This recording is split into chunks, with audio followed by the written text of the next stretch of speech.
Hello everyone, इस video में हम लोग सॉल्व करने वाले हैं एक्सरसाइज नंबर 1.2 को। तो नमस्कार दोस्तों, मैं हूं नितिन पाटिल और आप सबका स्वागत है NI3 मैथ्स एजुकेशन में। दोस्तों, एक्सरसाइज नंबर 1.2 का सबसे पहला क्वेश्चन है state whether the following statements are true और फॉल्स, जस्टिफाई योर आंसर। इसमें सबसे पहला स्टेटमेंट है every irrational number is a real number. दोस्तों, जिस तरीके से इंट्रोडक्शन वाले पार्ट में मैं आपको एक्सप्लेन कर चुका था कि रियल नंबर्स मतलब वो नंबर्स जो रेशनल नंबर्स है एज वेल एज वो नंबर्स जो इरेशनल नंबर्स है। तो क्योंकि सारे के सारे इरेशनल नंबर्स इस रियल नंबर के सेट में होते हैं, रियल नंबर के सिस्टम में होते हैं, इसीलिए मैं कह सकता हूं कि yes, every irrational number is a real number.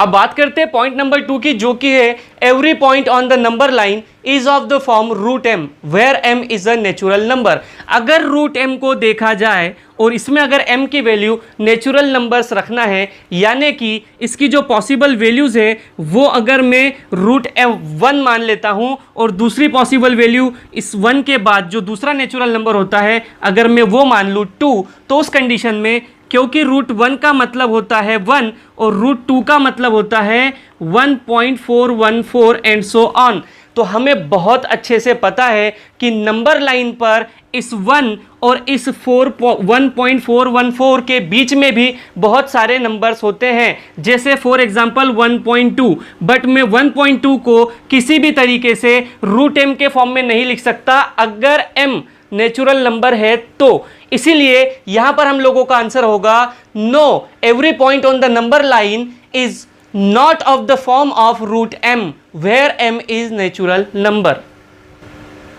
तीसरा पॉइंट है every real number is an irrational number. दोस्तों, हम लोगों को बहुत अच्छे से पता है कि रियल नंबर एक ऐसा नंबर्स का सिस्टम है जिसके अंदर हम लोगों के सारे रेशनल नंबर भी आते हैं और सारे इरेशनल नंबर भी आते हैं।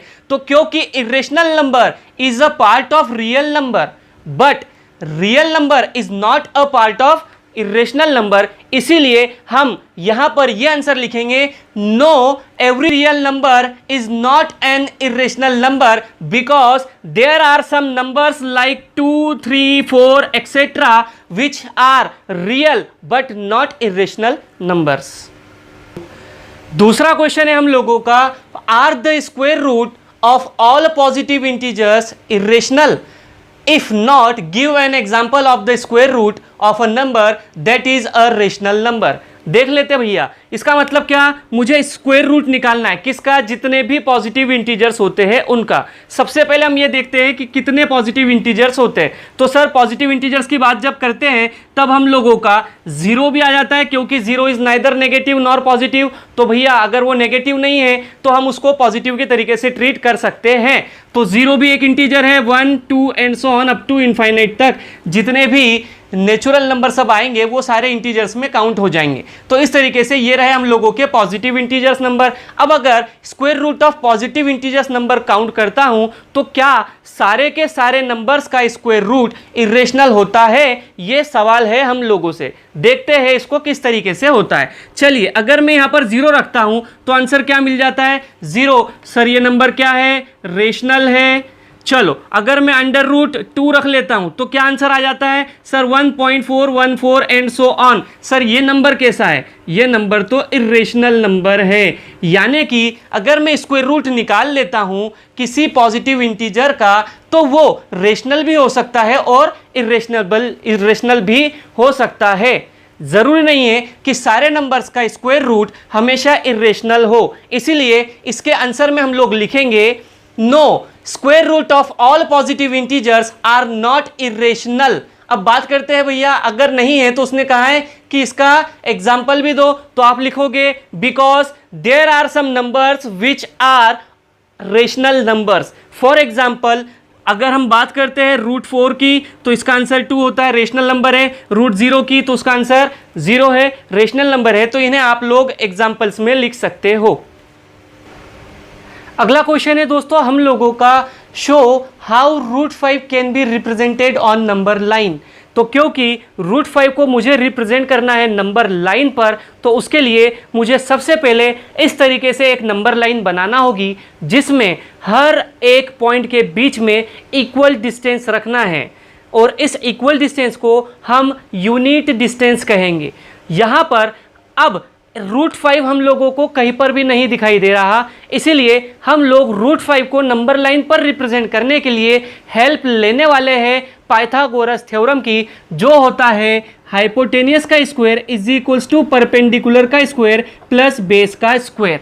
अब क्योंकि मैंने बात की है पाइथागोरस थ्योरम की, इसका मतलब हम लोगों को बनाना है एक राइट एंगल ट्राइंगल। तो क्वेश्चन आएगा कि सर ये राइट एंगल ट्राइंगल कहाँ और किस तरीके से बनेगा, तो इसका जवाब ये है कि वो राइट एंगल ट्राइंगल बनेगा हम लोगों के इस नंबर लाइन पर। और किस तरीके से बनेगा उसके लिए हम लोग सपोज करेंगे इस परपेंडिकुलर की लेंथ को और बेस की लेंथ को, जिसमें सबसे पहले हम सपोज करते हैं कि बेस की लेंथ क्या ली जा सकती है। इसके लिए हम लोगों को देखना यह है कि ये जो नंबर है इस नंबर से छोटा परफेक्ट स्क्वायर नंबर क्या है। अब क्योंकि यहाँ पर जो नंबर है वो है 5 और इस 5 से छोटा परफेक्ट स्क्वायर नंबर जो होता है वो होता है हम लोगों का 4, और इस 4 का जो स्क्वायर रूट होता है वो होता है 2। इसीलिए हम लोग बेस की वैल्यू लेकर चलने वाले हैं 2 यूनिट की, और हम लोग अब इस 2 यूनिट के बेस को नंबर लाइन पर इस तरीके से बना देंगे। बनाने के बाद इसे बता देंगे कि ये जो लेंथ है रूट 4 यानी कि 2 यूनिट की डिस्टेंस है। अब इस वाले पॉइंट पर, इस 2 वाले पॉइंट पर हम लोग प्रोटेक्टर की हेल्प से 90 डिग्री का एंगल बनाएंगे कुछ इस तरीके से, और 90 डिग्री के एंगल बनाने के बाद अब क्योंकि मुझे ज़रूरत है परपेंडिकुलर बनाने की, तो इसीलिए मैं परपेंडिकुलर की लेंथ लेकर चलता हूँ 1 यूनिट की, और उसे ड्रॉ करेंगे हम इस तरीके से। जब ये ड्रॉ हो जाएगा तो जो पॉइंट हम लोगों का प्लॉट होगा परपेंडिकुलर पर, उस पॉइंट को हम लोग 0 से ज्वाइन करेंगे स्केल और पेंसिल की हेल्प से कुछ इस तरीके से, और अब हम लोगों का जो है हाइपोटेनियस जनरेट हो चुका है। अब हम लोगों को ये देखना है कि ये जो हाइपोटेनियस बना है इसकी लेंथ कितनी है, तो हम लोग यहाँ से लिखेंगे। इसे सॉल्व करके देखेंगे कि हाइपोटेनियस की लेंथ कितनी है। तो हाइपोटेनियस की लेंथ निकालने के लिए हम लोग यहाँ पर वैल्यूज़ रखेंगे। तो परपेंडिकुलर का स्क्वायर यानी 1 का स्क्वायर प्लस बेस का स्क्वायर यानी कि 2 का स्क्वायर। तो हाइपोटेनियस की वैल्यू जो हम लोगों की निकलती है 1 + 4, तो हाइपोटेनियस का स्क्वायर इज इक्वल्स टू 5, यानी हाइपोटेनियस जो होगी हम लोगों की वो होगी रूट 5। अब रूट 5 की डिस्टेंस जो है नंबर लाइन पर नहीं है, वो हाइपोटेनियस के फॉर्म में है। मैं इसे नंबर लाइन पर कैसे रिप्रेजेंट कर सकता हूं, इसके लिए हम लोग लेंगे कंपास की हेल्प। अब हम इस कंपास की टिप को रखेंगे 0 पर कुछ इस तरीके से, और वो जो पेंसिल वाली टिप है उसको हम लोग रखेंगे परपेंडिकुलर और हाइपोटेनियस के इंटरसेक्टिंग पॉइंट पर कुछ इस तरीके से। ये डिस्टेंस मेजर करने के बाद हम लोग एक आर्क काटेंगे कुछ इस तरीके से नंबर लाइन पर, और ये जो नंबर लाइन पर आर्क कटा है इसे इस तरीके से रिप्रेजेंट करेंगे और कह देंगे कि ये है हम लोगों का रूट 5, जो कि इस तरीके से नंबर लाइन पर रिप्रेजेंट हो चुका है। सिमिलरली एक और क्वेश्चन लेकर चलते हैं दोस्तों, जो कि है show how root 18 can be represented on number line.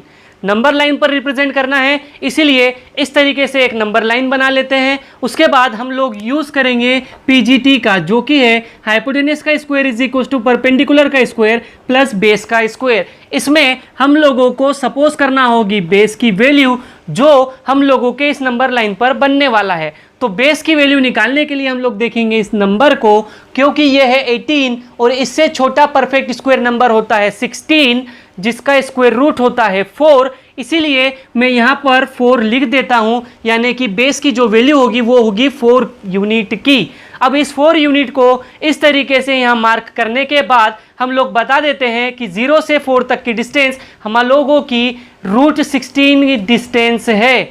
अब इस 4 पर इस तरीके से एक परपेंडिकुलर ड्रॉ करेंगे और उस परपेंडिकुलर पर एक पॉइंट प्लॉट करेंगे जिसकी डिस्टेंस होगी 4 से 1 यूनिट की, कुछ इस तरीके से। अब जो ये पॉइंट मिला है, इस पॉइंट को हम लोग 0 से कुछ इस तरीके से मिला देंगे। मिलाने के बाद हम लोगों के सामने हाइपोटेनियस बनकर तैयार है, जिसकी लेंथ हम लोगों को करना है कैलकुलेट।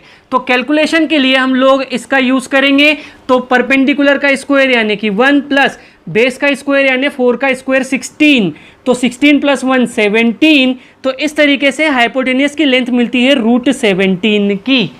क्योंकि मुझे तो रिप्रेजेंट करना था √18 को और मुझे मिला है √17, तो फिर से मुझे एक राइट एंगल ट्राइंगल बनाना होगा जिसमें अब हम लोग जो बेस लेने वाले हैं वो बेस हो जाएगा हमारा नया हाइपोटेनियस, और वो नया हाइपोटेनियस जो था वो था हम लोगों का √17। फिर से हम लोग परपेंडिकुलर की वैल्यू को लेंगे 1 यूनिट का, इस तरीके से इस लाइन पर √17 वाली लाइन पर इस तरीके से एक परपेंडिकुलर ड्रॉ करेंगे। उस परपेंडिकुलर की लेंथ हम लोग 1 यूनिट पर एक मार्क करेंगे। उस मार्क वाले पॉइंट को हम लोग अगेन 0 से इस तरीके से रिप्रेजेंट करेंगे। उसके बाद जो ये नई हाइपोटेनियस बनती है, इस हाइपोटेनियस को हम लोग फिर से करते हैं कैलकुलेट। तो क्योंकि 1 का स्क्वायर होता है 1 प्लस √17 का स्क्वायर हम लोग इस तरीके से लिखते हैं, तो 1 का स्क्वायर 1 प्लस √17 का स्क्वायर 17। तो हाइपोटेनियस का स्क्वायर मिल जाता है हम लोगों को 18। तो हाइपोटेनियस की जो वैल्यू होती है वो बनती है हम लोगों की √18।